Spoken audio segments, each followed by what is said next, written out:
Kapag nakita ng mga senators, judges, yung ebidensya ay mapapawalang sala si Vice President Sara Duterte. At alam yan ng prosecution na mahina ang kanilang kaso. Bakit ko nasabi yan? Hindi to haka-haka, ha? Bakit po? Hanggang ngayon, naghahanap pa kayo ng ebidensya. O, di ba? Hanggang ngayon, hindi pa kayo sigurado. Wala Hindi pa tapos. Number 2, yung sinasabi ni De Lima. Gusto nyo bumalik at magpasampi na pa ng mga dokumento? Tapos na nga, ang haba-haba na nga yung mini trial nyo na wala naman sa batas. Final nyo na eh. Ngayon pa ba kayo magsasampi na? Ano ba naman yan? Wala nang katapusan yan. Kung gusto nyo, iurong nyo, magpa-impeach ulit kayo. Hindi nyo naman kaya. Kasi panibagong diskartihan na naman yan. Panibagong maleta na naman yan, ha? Di ba? Ayaw na ayaw niya. It's now or never dito eh. Bukod sa wala na kayong oras, magti-2028 na. Wala na, ubos na. Yung pang-diskarte. Attorney Ferdinand Topacio, pinagtawanan ang panibagong ginawa ng grupo ni Leila de Lima.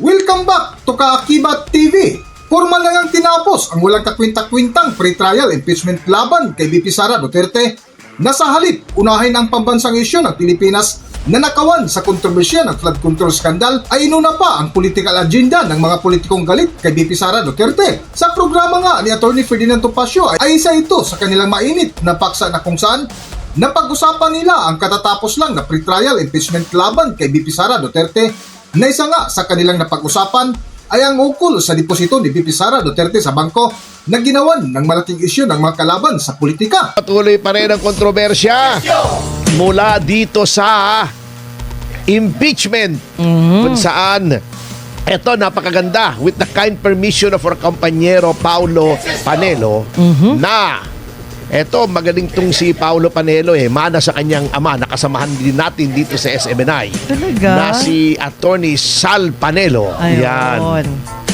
Siya ay nag-guest sa isang podcast ng Daily Tribune. Isang pahayagan kung saan ako sumusulat at tinalakay niya po napakaganda ng kanyang pagtalakay doon sa mga issue tungkol sa mga ibinabatong paratang laban kay Vice President Sara Duterte. Yan. At ang isa sa mga napakaklaro niyang tinalakay ay yung usapin ng unexplained wealth di umano. Yan. At ang unang-unang in-emphasize niya, eto kasing mga prosecutors noong nasa Quadcom sila at noong dinidinig nila yung probable cause. Hindi pala Quadcom, yung committee, Justice Committee. Palagi nilang sinasabi, paulit-ulit, bilyon-bilyon daw ang salapi ni Vice President Sara Duterte at ang kanyang asawa na si Attorney Mans Carpio. Unang-una, kinlaro na po yan ng bangko. Sinabi na ng Bank of the Philippine Islands, mga bossing, mali po. Nagkaroon ng computer error. Yung sinasabi nyong 2 bilyon o B. 2 milyon lang po yun. Oy, grabe. Oo, yan. Grabing pagkakamali Nagkamali po yan. ang DPI. At inamin naman, at talaga naman nagkakamali. Paminsan-minsan, kumbaga ay tao lang. Yes. Pero hindi natin pwedeng sabihing tao lang kasi computer So, computer lang. Hindi, nagkakamali talaga, sir. Hindi perfect ang computer. Kahit maliliit na mga depositor, naloloko din sila. Minsan bigla na lang magpapanik ka, nawawala yung deposito mo. Ayun ang nangyayari sa iyo. Anyway, eto ang problema. Ang lakas nilang sumigaw nung akala nila bilyon. Akala nila totoo. Kinorek na milyon, hindi naman nila kinorek ang sarili nila kasi mentally dishonest nga Ayun. Etong iba na nasa House of Representatives Justice Committee. Yung mga nagsagawa ng mini trial daw na wala naman sa konstitusyon doon sa House of Representatives. Hindi lang mentally dishonest, yung iba, ang papangit pa. Pero wala na tayong magagawa ron Ganun na talaga ang ibinigay sa kanila. ng tadhana na pagmumuka, ano? Anyway, pangalawa, sabi ni Attorney Paulo Duterte tuloy, ano? Panelo. Panelo. Yes. Oh, Nagkamali-mali ayan. na. Bad comparison. Okay. Hindi naman. Hindi naman. Okay Wala naman. naman. Kakampi naman natin pareho yan. Okay. Sige Anyway, po. sabi niya, hindi mo talaga malalaman doon sa kinuhang report ng AMLAC. Kasi, ang tinignan nyo lang doon, yung mga covered transaction. Ayun. Yung 500,000 above, ang sabi niya. So, hindi natin alam kasi, alam nyo, eto po yan kasi akala ng mga tao, yung report na yon lahat naka-report. Withdrawal at deposito. Hindi po. Ganito po kasi yan ang naka-report sa AMLAC. Dalawa po yan under the Anti-Money Laundering Act. Covered transaction, automatic po yan. 500,000 pataas. Covered transaction yan. Anong ibig sabihin covered transaction? Whether you like it or not, papasok sa system yan, ire-report yan sa Anti-Money Laundering Council o AMLAC. Okay. Meron namang sinasabing suspicious transaction. Yan ang suspicious transaction report. Opo. Kahit hindi 500,000, let's say 150,000 lamang o 200,000, pero kahina-hinala, di ba? Opo. Ay i-report din po yan. Yan ang discretionary sa bangko.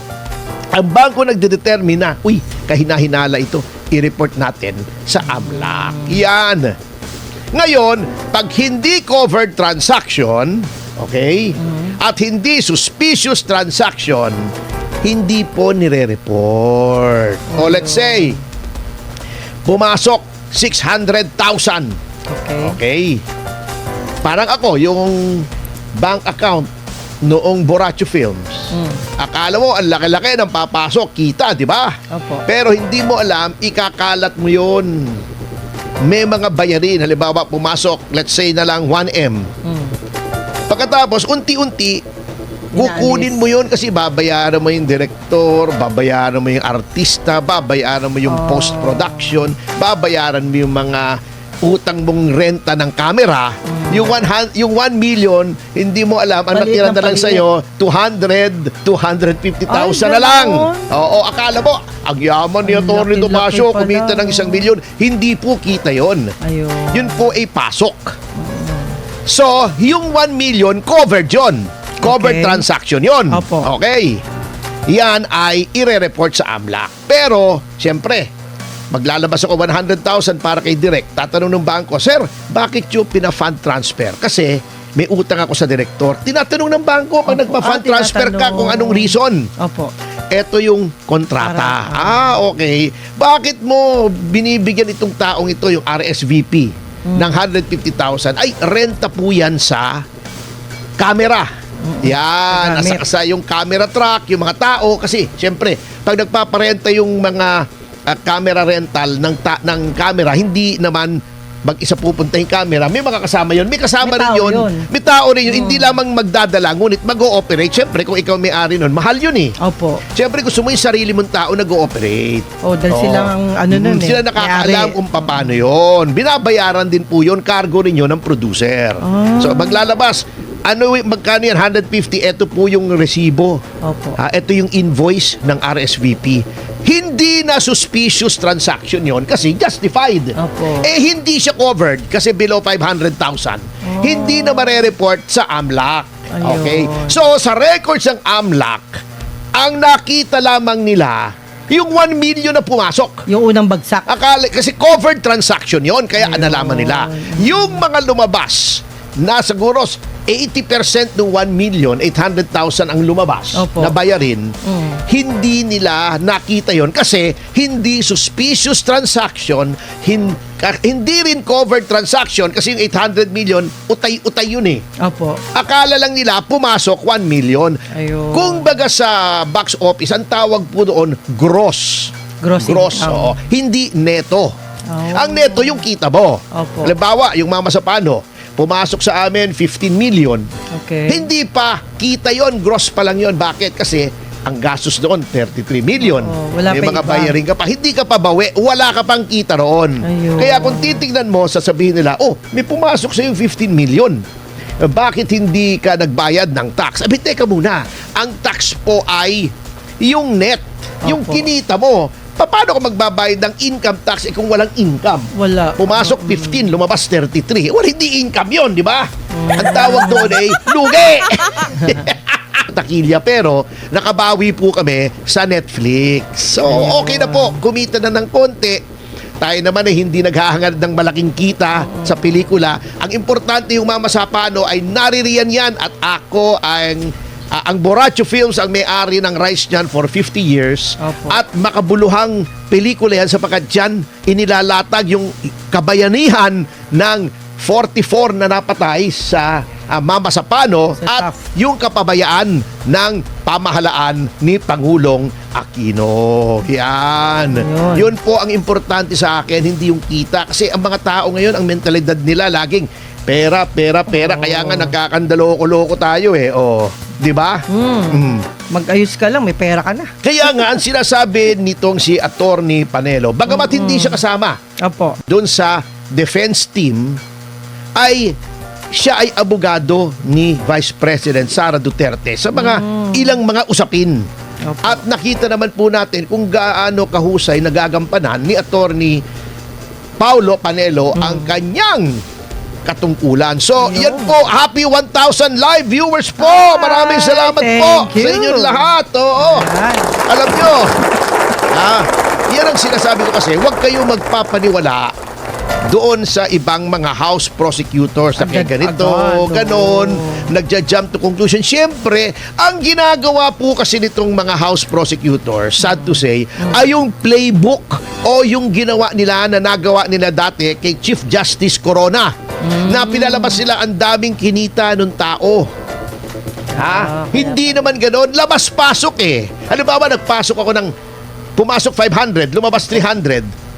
Bawas na. Bawas na. Kung 500 ang pumasok, 200 pero na lang. Oo, kung 500 ang pumasok, unti-unti. Oo. Ang nilabas ko, 6 na 100,000. Oo. Di, negative 100 pa yung Negative, cash flow ko, abonado pa. di ba? Hindi po kasi yung report na yon ang accurate na report. Ayun. Ngayon, yung tungkol dun sa sinasabi nilang bantang pagpatay sa Pangulo, tignan niyo yung konteksto, ha? In-explain na po yan eh. Isang araw i-explain natin yan. Komplikado yan. Oo. Yung threats. Di ba sabi niya, pag may nangyari sa kanya, ganito. Meron pa namang banta eh. Conditional. sasabihin. Oo. Kengkoy naman eh. Oo. Ngunit Parang yun. blatter yan, attorney, di ba? Oo. Alam merong ano sa'yo, nanakot sa'yo.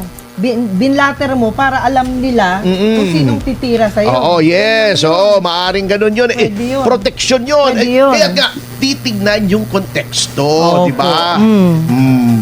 Hindi mo alam kung paano eh, di ba? Opo. Oo. Sa patuloy nga ng paksa ni Atty. Ferdinand Topacio ay ibinahagi nito ang napakahinang kaso laban kay VP Sara Duterte na kung makita ng mga senator judges ang ebidensya ay mapawalang sala si VP Sara Duterte. Yun. Kaya nga, eto, si Attorney Panelo ay nananalig na kapag nakita ng mga senators, judges, yung ebidensya ay mapapawalang sala si Vice President Sara Duterte. At alam yan ng prosecution na mahina ang kanilang kaso. Bakit ko nasabi yan? Hindi to haka-haka ha. Bakit po?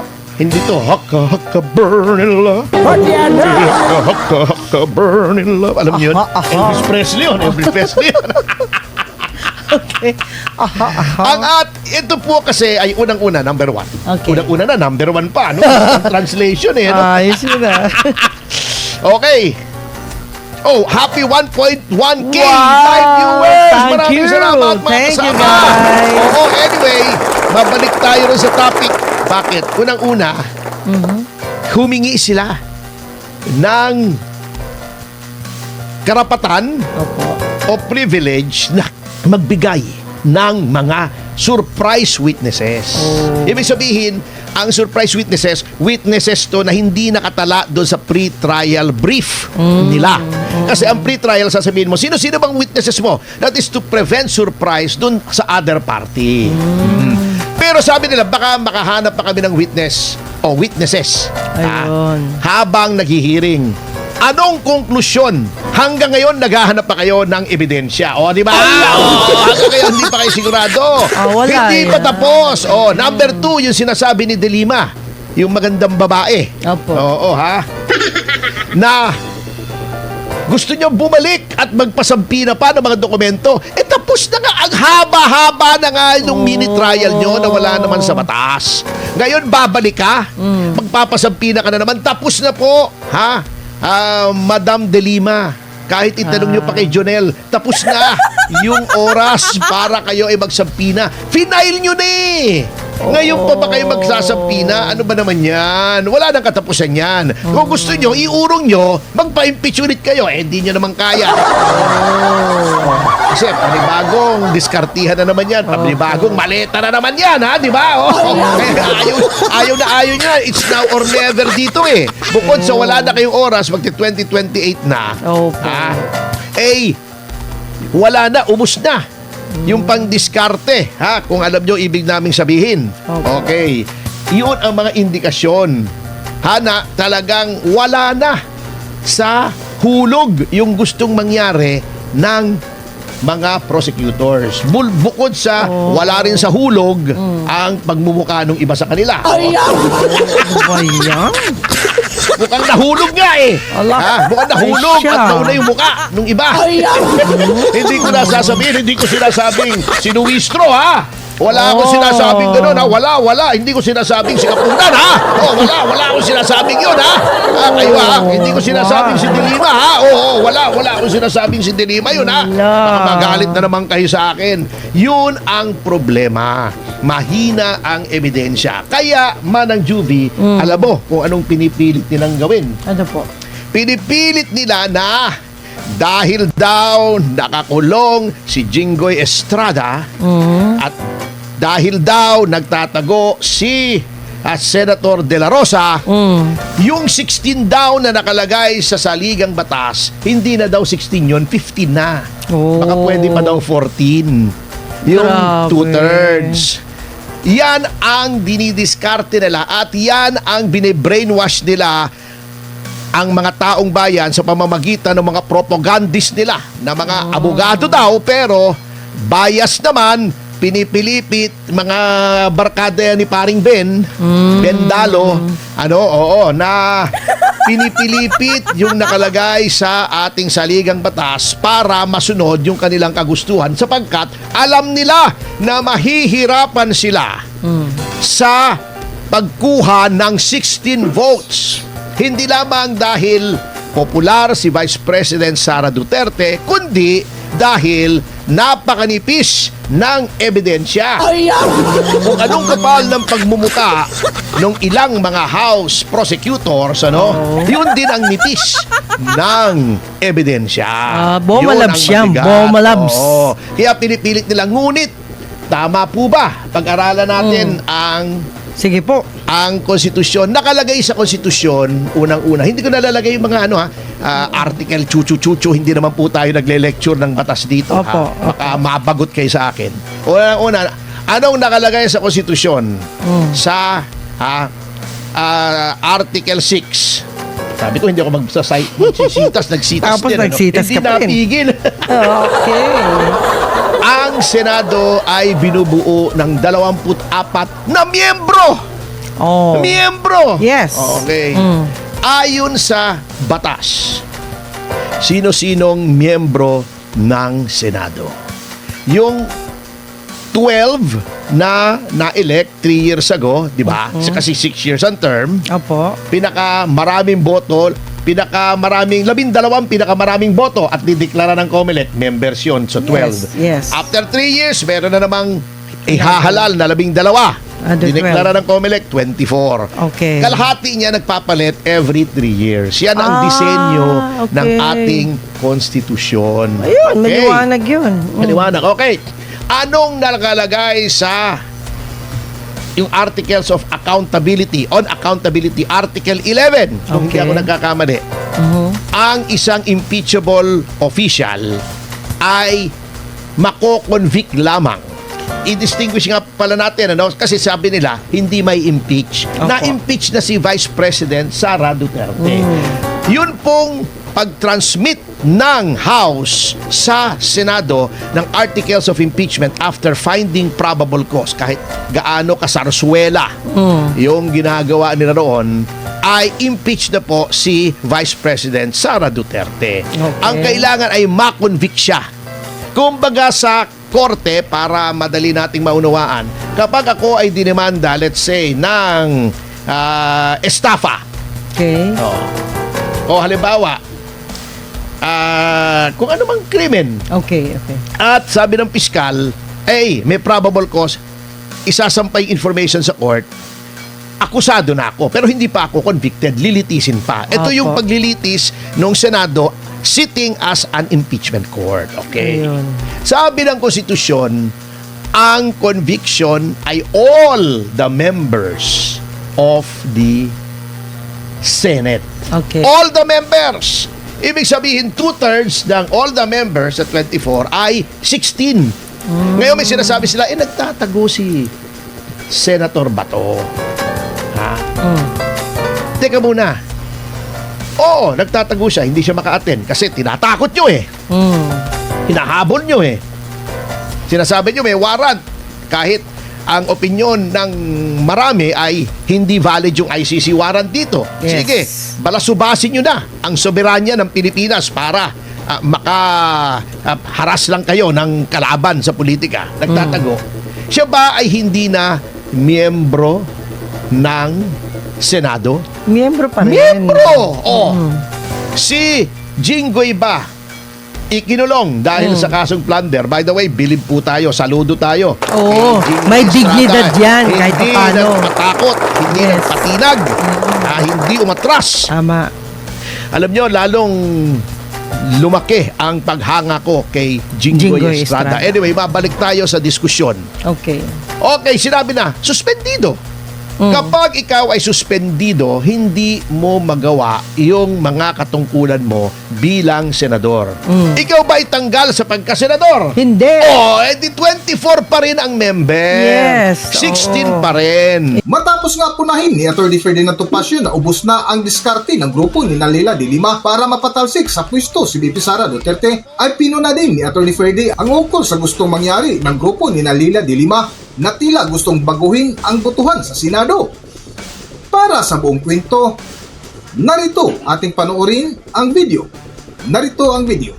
Anyway, okay. Di ba? Ilan pa rin ang miyembro? 24. Okay.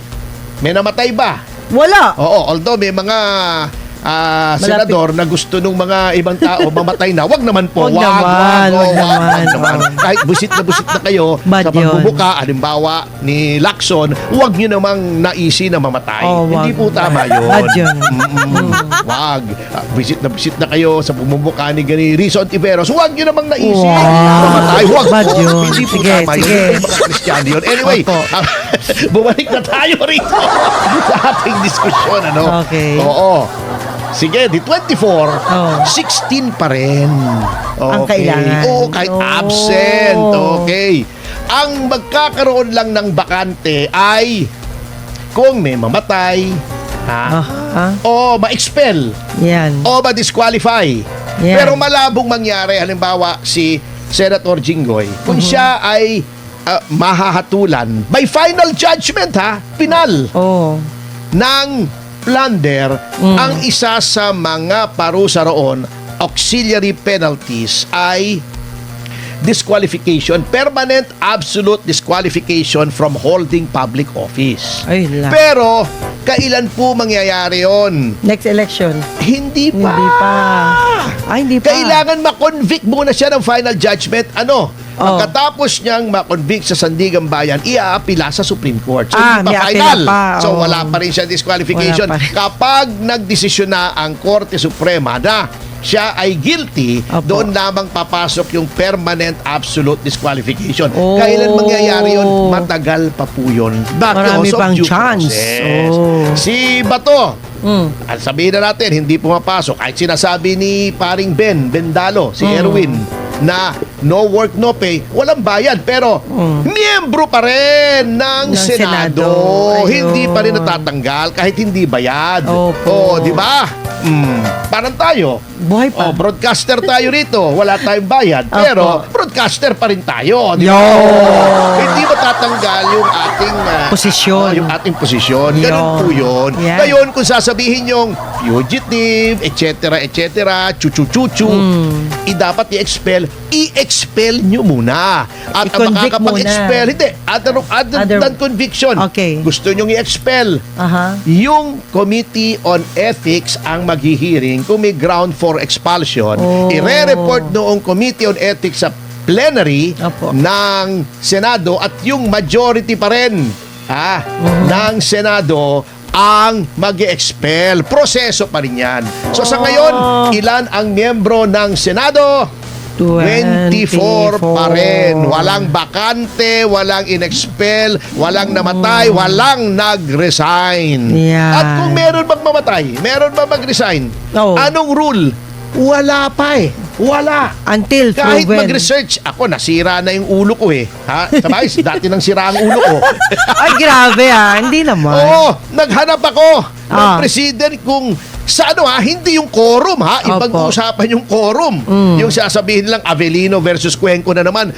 Hindi po binding, hindi po president yung Avellino versus Cuenco sa dami ng boto na kailangan for impeachment. Quorum po pinag-usapan doon. Okay. Ang desisyon ng Korte Suprema ay limitado doon sa facts ng case. Ganun Hindi lang. pwedeng iba yung facts, yun din ang ruling. Oo. Law of the case ang tawag doon. May doctrine pero applicable lang yan. Yang doctrine na yan, sabihin mo mang sa quorum, Opo. pag ang usapin ng quorum, yan ang huhugutin mo isabi dito. Pero pag super majority na for impeachment, ibang usapan yan. At wala pa pong desisyon ng Korte Suprema, Opo. wala naman nakalagay sa konstitusyon kung nabawasan because of death, expulsion, resignation, or disqualification.